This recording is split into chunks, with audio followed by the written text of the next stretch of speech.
Sobat Literasi. Assalamualaikum warahmatullahi wabarakatuh. Saya Erwan Riyadi, ketemu lagi ya di acara kita Kopi Literasi, all about literasi. Kita akan ngobrol apapun tentang literasi.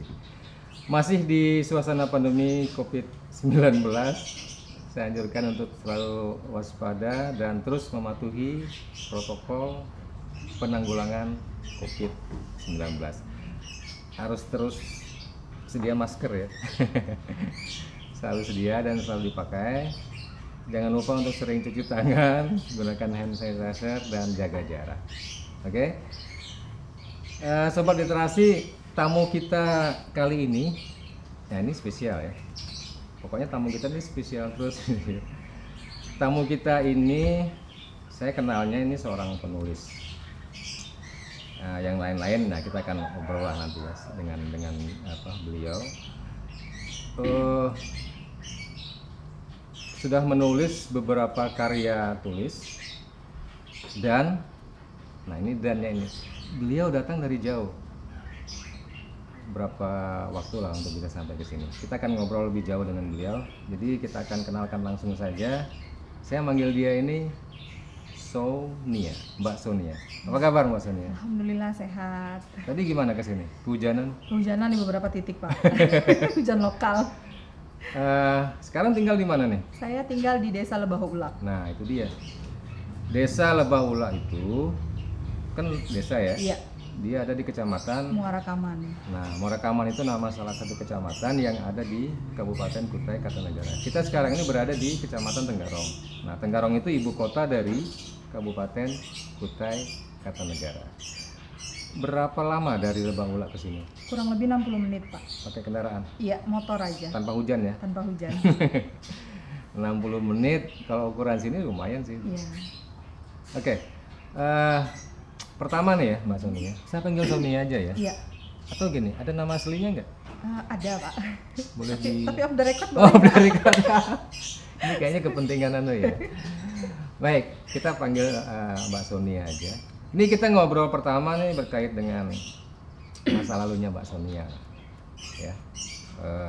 Lahir di mana, sekolah di mana, ngapain sih selama sekolah gitu. Gimana? Kalau saya tuh masa kecilnya di daerah Tran Pak ya. Saya itu, orang tua saya tuh ke daerah Tran itu pada tahun 1984. Itu belum punya anak. Ya, transmigrasi. Iya. Itu di SP5 Kota Bangun. Terus kemudian di 2 tahun kemudian saya baru lahir di SP5 Kota Bangun itu, di daerah Tran. Ya itu di daerah Tran itu ya gitu Pak, gelap, tanpa listrik, tanpa... Kan itu kan lahan yang baru dibuka ya? Betul Pak, tapi sudah ada rumahnya Pak. SP5 udah baru dibuka waktu itu Pak? Iya, sudah ada rumahnya, karena rumahnya itu kan pemberian pemerintah gitu. Fasilitas supaya pemerintah. Betul, ada lahan pekarangan sama ladang 2 kalau nggak salah waktu itu namanya. Jadi ada ladang lagi 2 hektar gitu. Terus pangan juga dijamin ya. Bersekolah di situ ya? Iya, SD-nya aja Pak. SD ya? SD-nya aja. Kalau SMP jauh sekali Pak, saya harus jalan kaki sekitar 15 kilo. Di SP5 Kota Bangun itu. Oh. Iya, jauh, udah gitu lewat hutan. Jadi orang tua saya mikir kalau anak perempuan kan bahayanya terlalu besar lah kalau jalan kaki. Memang nggak sendirian jalan kakinya Pak, cuma ya kapan mau belajarnya kalau perjalanan ke sekolahnya itu sudah memakan waktu lama. Waktu iya, di jalan. Betul. Jadi akhirnya pada tahun 1997 saya dibawa bapak saya tuh hijrah ke Tenggarong kayak gitu. Oh iya. Waktu itu kemarau panjang Pak, saya ingat itu Pak, tahun 97 itu. Kemarau panjang? Iya, kemarau panjang Pak. Air Sungai Mahakam tuh sampai turun Kering. sekali. Jadi adik saya tuh sempat mainan lumpur di pinggir batang batu depan Polres Lama. Oh iya? Iya, situ. SMP di Tenggarong ya? MTS Pak, MTS Oh, Negeri. MTS. Iya, saya SMP-nya di MTS Negeri di Danau Murung sini. Sampai kemudian masuk SMA? Iya, SMA-nya saya di MAN, itu hanya 2 tahun. Kemudian di kelas 3-nya saya pindah ke SMA 2. Nah, selama sekolah SD SMP nih, Betul. ada nggak sesuatu yang gimana gitu loh? Sesuatu kalau waktu sekolah saya tuh Pak, apa ya, mungkin nggak terlalu istimewa karena saya memang anaknya itu ya mungkin karena dari desa ke kota, jadi lihat lampu yang terang itu kaget gitu mungkin Pak. Oh. Jadi apa rasa yang dominan pada saat sekolah itu ya minder gitu, karena teman-teman kan mungkin dari di kota itu kan dengan segala pakaiannya bersih, sepatu bersih, sedangkan saya kan dari desa gitu. Iya. Jadi lebih banyak ngeliatin aja gitu. Iya, saya lebih banyak melihat gitu. Tapi bergaul juga kan? Iya, saya punya Normal beberapa lah ya, teman, ya normal aja Pak. Oke. Ya nggak total menutup diri juga gitu. Memang bergaul juga, cuma ya nggak setenar yang lain gitu. Oke. SD, SMP, SMA. Iya. Pas menulisnya mulai kapan? Kalau saya itu mulai tertarik menulis itu waktu SMA Pak. Waktu itu ada lomba cerpen, waktu itu saya kalau nggak salah ingat itu di MAN kalau nggak salah.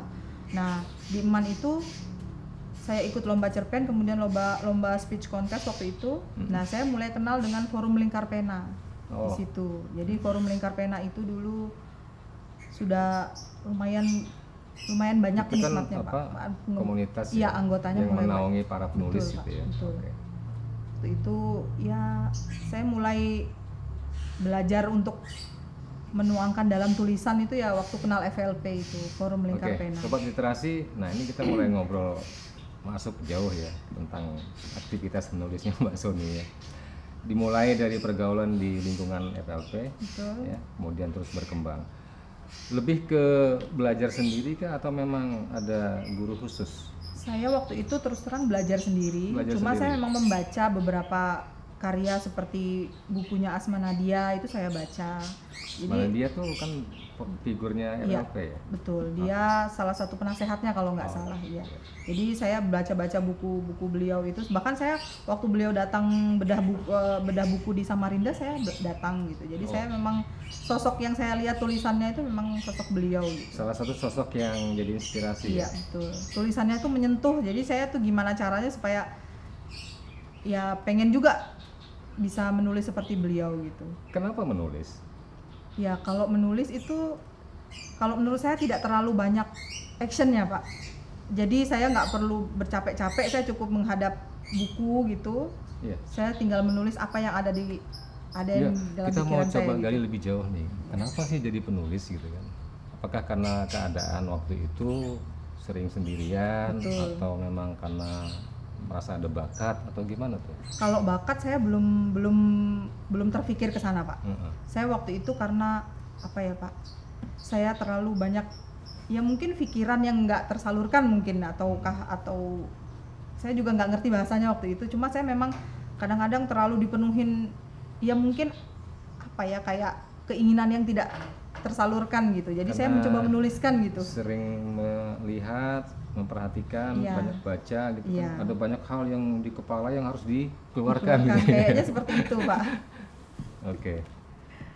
Kalau misalnya belajar sendiri,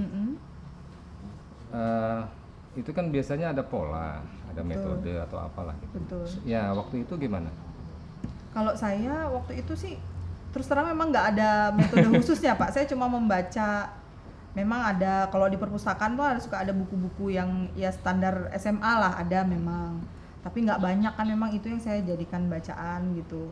Tapi ya selebihnya ya pengalaman aja sih Pak. Selebihnya tuh apa yang saya lihat di jalan, kemudian saya pulang ke rumah saya tuliskan di buku. Jadi bukunya pun buku tulis Pak. Lebih ini ya, secara alami ya. Iya, apa yang saya lihat pokoknya waktu itu. Apa memang kebanyakan penulis seperti itu?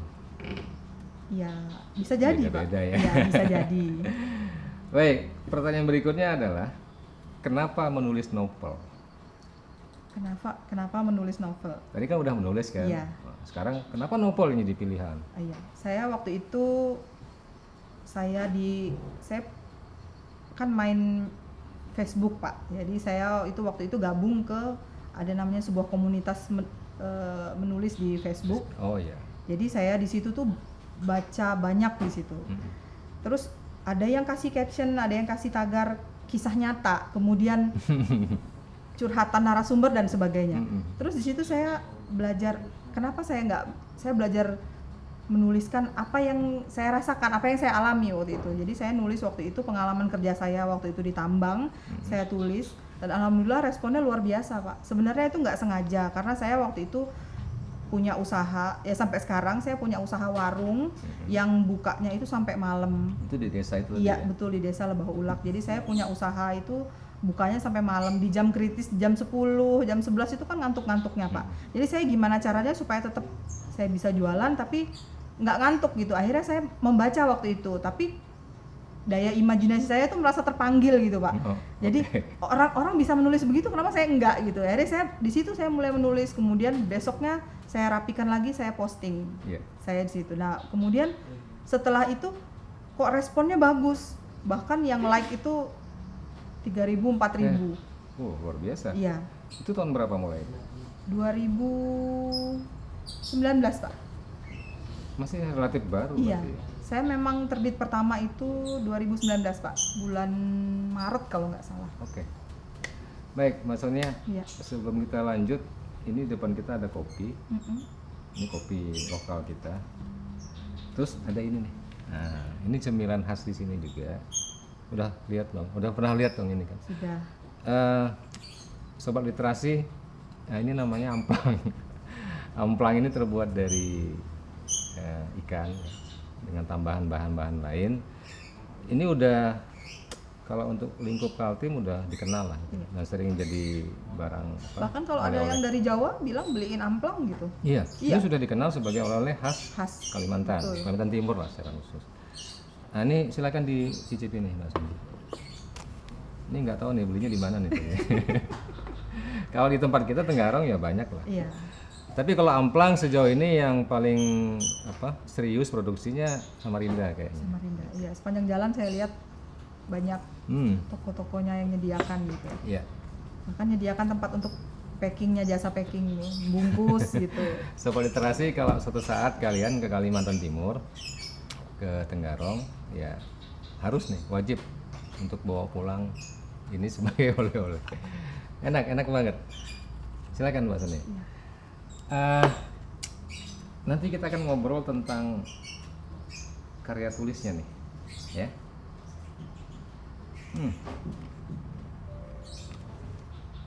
Puasa? Enggak juga. Pasti Baik. gurih rasanya Pak.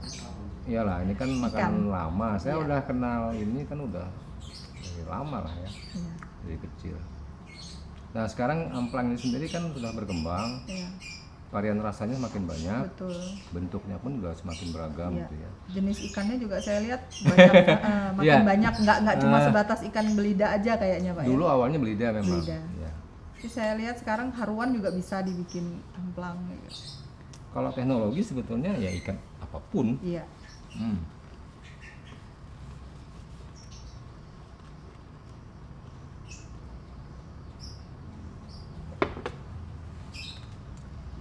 Sobat literasi, ini di depan kita ada buku ya. Nah ini beberapa buku karya tulis dari Mbak Sonia. Ini ada 5. Ini novel semua ya. Iya. Sampai sekarang yang sudah ditulis ada berapa novel? Yang sudah terbit itu ada 7. Yang terbit 7. 7. Yang sedang dalam proses ada 3 naskah. Oke. Ini ada 5. Nah ini rentang waktunya kan hanya berapa tahun nih? Itu kurang lebih 2 tahun. 2 tahun ya. Tapi saya yang produktif itu 2019. 2019. Iya, 2019. Ini karya 2019 semua. Betul. Kan? Kecuali yang atas Pak. Yang ini. Iya, yang atas itu awal tahun ini. Nah ini dia. Sonia. Ini terbitnya sama ya? Penerbitnya sama? Beda Pak. Beda-beda? Beda. Oh. Kalau yang sama yang bawah, ya itu sama satu penerbit. Oke. Kalau kita lihat covernya ini kekinian ya? Iya. Ini target marketnya siapa sih? Kalau itu saya sih memang temanya tema pernikahan Pak. Walaupun saya ambil dari rentang waktunya itu dari sebelum menikah, kemudian tapi tetap aja bahasannya itu tetap bahasa pernikahan gitu. Jadi sasaran saya ibu-ibu muda gitu. Ibu-ibu muda? Iya. Atau yang merasa muda Pak. Ini kurang lebih berapa ya? 260 halaman. 200 halaman. Ini bagi para penyuka novel, ini saya sarankan untuk wajib dimiliki. Ini kalau mau mendapatkannya di mana? Bisa kontak saya langsung. Karena nanti cari kontaknya ya. Karena belum kerjasama sama toko Pak. Oh, berarti kan ini nggak bisa kita beli di. Nggak bisa. Oh. Nah, jadi udah gitu cetaknya juga sesuai pesanan. Berarti online dong ya? Iya. Dari penerbit juga bisa menjual? Bisa. Dari penulisnya bisa? Betul. Nah, dari 5 ini nih, Ya, apakah semua udah terjual? sudah Pak. Sudah terjual? Sudah terjual. Ini saya punya hanya bukti terbitnya saja. Oke, sampai sejauh ini nih, Iya. penjualan tertingginya Saya bisa sampai 500 eksemplar Pak. 500 Iya. eksemplar. Iya. Ini yang mana nih? Yang paling booming yang biru Pak. Ini, Ya, pernikahan, karena itu cerita poligami. pernikahan pertama, Iya. Arum. Arum ini tokoh Iya, sentral tokohnya. ya? Iya. Ini agak tipis ya? Iya. Oh. Karena cerita poligami, kemudian ya poligami yang keliru Oke tepatnya. nih, kita cerita tentang novel ini. Iya. Nih. Ini kayaknya asik nih. Ini bestseller ya. Iya. Judulnya adalah Pernikahan Pertama. Apa yang menjadi latar belakang timbulnya ide menulis ini nih? Latar belakang. Sebenarnya itu kisah nyata Pak. Kisah nyata, kisah nyata siapa nih? Saya. Kisah nyata saya. Ini kisah pribadi dong. Iya, kisah pribadi. Oke. Jadi saya bisa Apa di dalamnya nih? apa ya Pak? Saya pernah terlibat pernikahan poligami. Oh, Iya. Saya ya pokoknya itu kisah pahit Pak. oh, Kisah pahit yang kemudian saya lempar ke komunitas bisa menulis itu luar biasa responnya. Bahkan sangat berimbas ke penjualannya. oh. Apakah novel ini sampai kepada tahap bisa meneteskan air mata? Kalau saya rasa bisa Pak. Saya. Karena menurut testimoni yang baca pada bilang kok bisa gitu, kok bisa satu atap, kok bisa begini gitu. Iya. Saya kasih clue Pak, satu atap gitu. Satu atap. rumah. Kemudian ada hal yang di luar apa ya, di luar tuntunan Rasulullah mengenai poligami. Iya. Perlakuan yang tidak wajar lah, seharusnya sebagai suami itu nggak bisa seperti itu. Walaupun saya nggak menuliskan nama aslinya, nggak, cuma ya saya akui itu kisah saya. Kalau kita bicara novel kan macam-macam genre ya. Betul. Kalau ini genrenya apa nih sebutannya? Kayaknya apa ya Pak, lebih ke romance kayaknya. Romance. Iya. Walaupun set romance mungkin kan, tapi genrenya masuknya romance Pak. Kalau romance yang agak menyedihkan gitu tuh apa sebutannya? Apa ya Pak, set romance itu Set kayaknya. romance Iya. ya. Oh iya ya.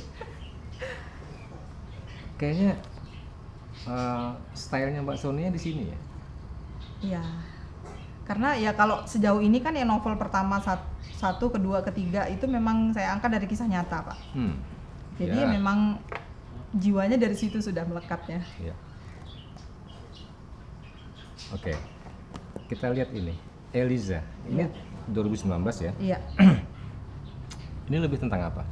Kalau itu dia dihianatin sama suaminya, kemudian dipaksa cerai sama ibunya. Oh. Jadi ibunya tuh memisahkan, kemudian dia terperangkap di tempat lokalisasi. Ya, Nggak jauh-jauh dari hubungan pria dan wanita. betul. Karena saya memang temanya memang mengangkat tema pernikahan gitu. Ya pengkhianatan dan sebagainya saya kemas jadi satu. Dan itu nggak ada habisnya kan? Iya betul. Ceritanya selalu ada. Bahkan semenjak saya nulis itu Pak, saya tiap malam tuh selalu melayani kayak konsultasi rumah tangga gitu Pak. Iya, iya. Nah, di belakang ini ada gambar ya? Iya. Oh, ini kan Mbak Sonia sama Bu Listi ya? Betul, Bu Ini Listi. waktu selesai kita acara talkshow di Iya. Sebelumnya Literasi malah, Akhir Pak. Pekan ya? Iya, Sebelum acara sebelum ya, nanti ya? acara. Keren.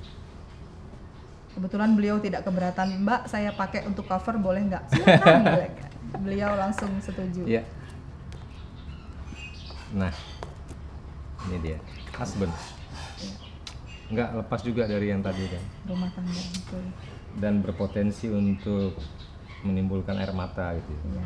Gitu kan? Iya. Kalau ini bocorannya dia bercerai kemudian pengen kembali lagi ke suaminya. Cuma suaminya memilih orang lain gitu. Walaupun akhirnya dia menemukan orang lain juga, tapi prosesnya itu kan dia melakukan segala cara supaya pengen kembali sama suaminya gitu. Oke, sekali lagi nih, kenapa cenderung memilih tema seperti ini? Ya itu tadi Pak, karena semenjak saya menulis temanya, memang pertama kali kan saya terutama saya setelah nulis di pernikahan pertama Arum itu, saya tiap malam itu selalu menerima cerita baru, ide-ide baru dari orang-orang yang karena hubungan curhat. Facebook tadi. Betul. Oh, oke. Bahkan ada yang sampai saya nggak bisa balas satu-satu gitu, saking respon mereka itu ya mungkin menganggap saya bisa tempat untuk berbagi cerita gitu. Iya. Apakah karena ada pertimbangan lain, misalnya ini lagi rame, ini lagi booming? Sejauh ini nggak ada Pak, saya nggak pernah berpikir yang lagi booming apa, saya nggak pernah begitu. Nah ini menarik, menulis lebih karena untuk mencurahkan Betul. perasaan Anggaplah diari gitu, dan Pak. seterusnya Iya. gitu ya. Tapi bahwa kemudian buku ini bisa terjual, lalu kemudian menjadi komoditi bisnis, apakah sampai ke arah itu? Iya Pak. Nah artinya gini, apakah memang sudah ada motivasi itu? Oh enggak. Enggak kan? Waktu itu saya nulisnya hanya ngalir, nulis saja. Saya nggak ada berpikiran supaya diterbitkan, nggak ada. Wah. Bahkan pada saat pertama kali dipinang pun saya masih Ini bener nggak nih? bener nggak sih gitu. Bahkan suami saya sampai dia sampai pesimis juga. Dia bilang tekuni saja hal yang sekiranya bisa menopang masa depan kayak gitu. Suami saya sempat bilang begitu. Tapi begitu saya bawa ke perwakilan penerbit yang ada di Palaran, lihat buku saya tercetak, kemudian pesanan orang lagi, dia speechless gitu Pak. Dia akhirnya sekarang dia nggak terlalu komplain kalau saya pegang HP. Kalau sudah malam, saya memang ngetiknya malam Pak. Jadi dia nggak lagi protes HP terus gitu, nggak. Karena dia tahu bahwa saya pegang HP karena menulis gitu. Oke. Tapi bukankah ini akan menjadi sebuah peluang dari sisi bisnis? Sebenarnya iya Pak. Kalau kita bisa bangun brand, mungkin tepatnya kita bisa membranding diri. Cuma saya belum ketemu jalannya ke situ. Karena gini Pak, kadang-kadang kita nggak bisa ngikuti selera pasar. Oke. Ya itu. Jadi yang saya akui yang penjualan paling bagus itu yang pernikahan pertama Arum itu karena dia poligami. Boleh dikatakan menulis lebih dari sisi idealis saja. Betul. Ya kita menulis apa yang kita mau tulis. Betul. Dan ketika itu tersambungkan dengan pasar, ya karena itu rezeki. Rezeki. Tapi barangkali di era berikut mungkin sudah ada keinginan juga gitu kan. Oh, aku kepengen ini novelku nih bisa ribuan eksemplar gitu. Iya, sebenarnya kepingin Pak. Saya rasa setiap penulis yang menerbitkan bukunya pasti pengen tercetak tulisan bestseller. Iya. Ya, saya juga kepingin, cuma ya itu tadi jalurnya belum ketemu saya. Jadi sekarang tuh istilahnya masih meraba. Oke, berarti tahap sedang berproses lah. Betul. Untuk sampai ke situ. Baik, sobat literasi. Kita juga perlu tahu nih dari Mbak Sonia tentang proses penulisan. Ya. Kalau belajar kan udah diceritain ya. Ini belajarnya otodidak dengan gaya gaya sendiri gitu. Proses menulisnya seperti apa sejauh ini? Proses menulisnya Pak ya? Iya. Kalau saya sih proses menulisnya itu simple Pak. Di saat saya ada ide, saya pegang HP. Menulisnya di HP? Iya. Saya kebetulan sebelum saya kerja di kantor desa, saya memang cuma HP aja alatnya gitu. Saya nggak ada sarana lain seperti laptop dan komputer, saya nggak ada. Jadi nggak ada problem? Nggak ada masalah. Ngetik di HP? Nggak, saya pakai aplikasi yang kebetulan Word juga. Jadi saya install di HP, saya ketik. Jadi pada saat saya ada ide, saya tulis. Lebih cepat ya, lebih mudah ya? Iya, lebih mudah. Jadi kalau pada saat saya masak nunggu air mendidih, misalnya saya mau masukkan apa, saya ada ide, saya nulis dulu. Menulis bisa kapanpun, dimanapun dengan perangkat tadi gitu. Betul. Oh. Makanya saya kan waktu nulis itu saya lebih banyak malam sambil jaga warung. Nah itu karena saya, ya itu tadi karena kemudahan menulis itu tadi. Kalau mau ditimbang-timbang ya, hitung-hitung nih, buat satu novel kayak gini tuh berapa lama sih? Kalau saya untuk naskahnya saja nggak sampai sebulan. Nggak sampai satu bulan. Dengan karena pola menulis di saat senggang. Betul. Karena gini Pak, saya bisa sekali duduk nulis dalam 1 jam, saya bisa satu part, bisa 1 bab, bisa 1000 kata lebih. Oh. Ya. 1000 kata. Iya, karena saya punya aplikasi yang bisa ngitung kata. Jadi saya tahu kan 1 bab itu minimal 1000 kata. Iya, jadi saya sebenarnya itu selingkuh penerbit ya kalau yang 1000 kata itu Pak. Cuma saya mempush diri saya untuk satu bab itu minimal 1000 kata gitu. Itu dilakukan di waktu yang luang. Iya. Bagaimana kalau ini ditekuni jadi sebuah profesi secara khusus gitu? bisa lebih produktif lagi kan. Kadang-kadang idenya, kadang-kadang saya kena istilahnya ada yang namanya writer block Pak. Jadi pada saat saya ke blok itu di situ saya pernah vakum menulis selama 2 bulan sama sekali nggak ada. Ini yang menarik ya. Ketika menulis ini kan kita nggak kayak kerja yang lain gitu kan. Betul. Amat bergantung dengan ide. Betul. Mood juga Pak. Mood. Iya. Terutama mood Pak. Kalau kita lagi cuaca penting kan? Enggak. Kalau cuaca enggak Pak. Biar hujan badai asal hidup listrik Pak. Casan jalan. Ya. Iya. Kecuali handphonenya rusak. Iya betul Pak. Jangan malam Pak. Jangan rusak Pak. Belum ada yang buat beli Pak. Iya. Nah kalau demikian adanya maka proses menulis ini kan sekarang kita bisa katakan gampang lah gitu ya, mudah, nggak ada masalah berarti gitu. Betul. Ya. Tinggal ide gitu ya. Betul. Nah ide ini sendiri, apakah kita menunggu atau dia dipancing-pancing nih? Itu gimana caranya? Kalau saya memang kalau pas lagi kepingin menulis, saya kadang-kadang dengerin lagu yang saya pengen ngambil misalnya temanya apa gitu. Saya pernah coba itu tema religi. Nah, saya tuh dengerin lagu, beberapa referensi lagu yang saya pikir bisa lah memancing moodnya. Kayak gitu. mood booster ya, gitu ya. Jadi saya dengerin lagu, kemudian saya coba rekam liriknya gitu. Baru saya bagaimana kalau saya bikin begini, saya bikin begini. Nah, itu kemudian saya coba ketik jadi. Tapi yang paling utama barangkali ini ya, sumbangan kisah-kisah tadi. Betul. Kayaknya ya. Banyakan curhat kebanyakan Pak. Karena satu-satu kalau malam tuh saya bacain satu-satu, kemudian dan saya itu nggak ada habisnya sih. Nggak ada habisnya Pak. Bahkan ya sampai ngotot nomor WA, minta nomor WA apa segala macam ya saya selama tidak mengganggu ya saya nggak apa-apa. Saya bilang kalau ya namanya saya punya pekerjaan lain, kemudian punya kewajiban yang harus diurus ya saya bilang kalau suatu saat saya slow respon ya minta maaf kan kayak gitu. Saya memang udah tekankan. Nah, demi sebuah imajinasi yang lebih kreatif dan mungkin lebih liar gitu. Selain memancing dengan musik tadi apa yang dilakukan? Membaca. Membaca. Betul. Membaca. Saya referensi kalau saya tuh ada di HP saya itu ada namanya aplikasi Wattpad namanya. Yang dibaca apa? Ya karya orang lain, Pak. Yang sejenis? Iya, yang sejenis. Kadang-kadang juga saya ambil genre yang beda, misalnya gore, thriller gitu. Saya juga baca. Oke. Iya. Nonton film? Kalau nonton film saya kurang. Pak, karena waktu saya nggak bisa menonton begini gitu. Jadi pada saat malam saya lebih prefer ke menulis gitu. Jadi saya kalau nonton anggaplah film apa atau drama apa saya kurang. Tapi kalau saya menulis kemudian membaca mungkin pada saat saya jenuh menulis, capek jarinya ngetik, saya akan buka karya orang gitu. Kalau berkait dengan gaya tulisan. Betul. Kan kita taunya tuh ada macam-macam gaya. Iya. Ini gaya ini, gaya ini. Kalau Mbak Suni ini gaya apa nih? Gayanya apa ya Pak? Saya juga nggak tahu pasti gayanya bagaimana ya. Cuma kalau saya memang apa yang ya kebanyakan sih ngangkatnya yang tema nyata aja Pak gitu. Ya atau gini, kalau kita mau dekatkan dengan beberapa penulis besar, ini gayanya Mbak Suni ini dekat kemana dia? Kemana ya Pak? Kalau sejajar dengan penulis besar kayaknya belum Pak. Gayanya. Siapa ya Pak? Siapa? Kalau Asma Nadia beda Pak. Saya belum ketemu orang yang saya baca karyanya kemudian saya anggaplah saya meniru caranya gitu kan. Saya belum ketemu Pak. Ya itu biar nanti lah urusannya. Atau suatu saat saya lupa pernah baca karya siapa kemudian saya terinspirasi. Berkait dengan cara menulis ya, metode menulis ini.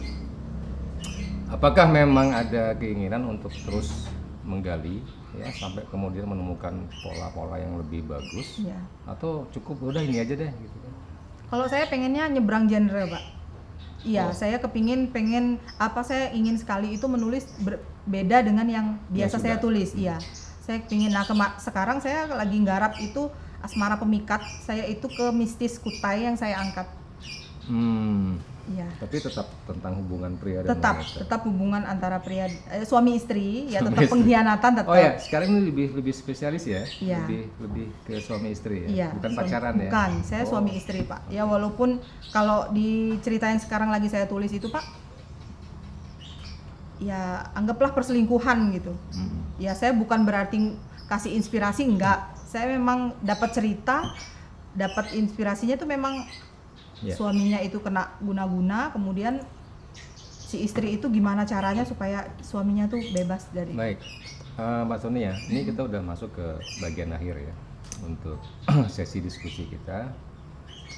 Satu yang ingin ditanyakan adalah sebetulnya apa sih yang menjadi keinginan ya atau misi atau apapun lah berkaitan dengan buku yang ditulis ini?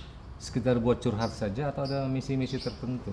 Awalnya memang buat curhat Pak, awalnya buat curhat, tapi setelah saya berkaca ke penulis besar, semuanya juga berawal dari mimpi katanya. Jadi saya kalau saya pribadi, saya pengen dipinang sama penerbit mayor, kemudian buku saya itu nangkring di, misalnya anggaplah di toko besar seperti Gramedia dan sebagainya.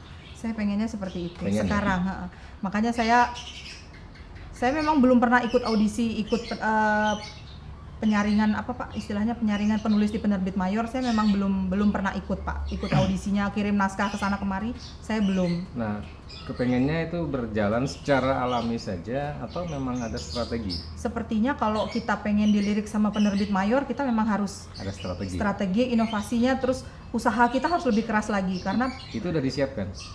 ya Sedang? saya sedang menyiapkan Pak. Sedang dalam tahap proses. Iya. Saya sudah ada link ke beberapa itu, baru sebatas ke adminnya saya memang sudah ada.